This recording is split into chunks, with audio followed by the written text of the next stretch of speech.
ஒரு ஊர்ல விவசாயி ஒருத்தர் இருக்காரு. அவருக்கு பென்னி அப்படிங்கிற கழுதை ஒண்ணு இருக்கு.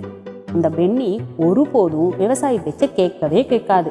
அவரு அதோடைய நல்லதுக்கு எது சொன்னாலும் அது அவர் பேச்சுக்கு மதிப்பே கொடுக்காது.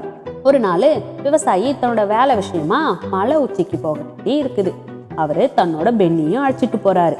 மேல மலை உச்சிக்கு போன பிறகு பென்னி விவசாயி கிட்ட சொல்லுது, நான் இங்க ஏறி வர எவ்வளவு கஷ்டப்பட்டேன் தெரியுமா, ஆனா கீழே செல்வது மிகவும் எளிதாதான் இருக்கு அப்படின்னு சொல்லுது. அவங்க ரெண்டு பேரும் தங்களுடைய வேலையை முடிச்சுட்டு கீழே திரும்பி செல்லும் போது அவங்களோட பாதை மிகவும் பள்ளமா இருக்கு.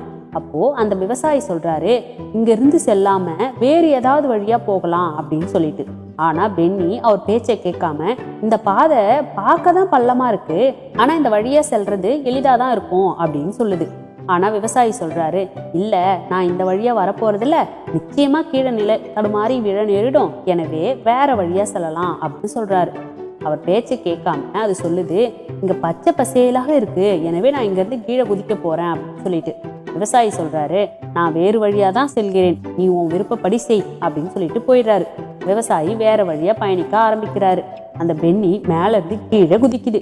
கீழே ஒரு வைக்கோல் கூட்டம் இருந்தது. நல்ல வேலையா அதுல விழுந்ததுனால உயிருக்கு எந்த ஆபத்தும் வரல. ஆனா உடல் முழுதும் பலமா அடிபட்டுடுது. அப்போதான் அது உணருது, முதலாளி எது செஞ்சாலும் அது என்னோட நல்லதுக்காக தான் இருக்கும்.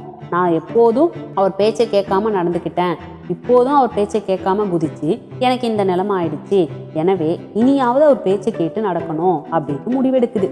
அன்று முதல் விவசாயி என்ன சொன்னாலும் அவர் பேச்சுக்கு மதிப்பு கொடுத்து அதன்படி நடக்க ஆரம்பிக்குது. நீதி: ஒருவர் நம் நன்மைக்கு சொல்லும் அறிவுரையை ஏற்றுக்கொள்ளத்தான் வேண்டும்.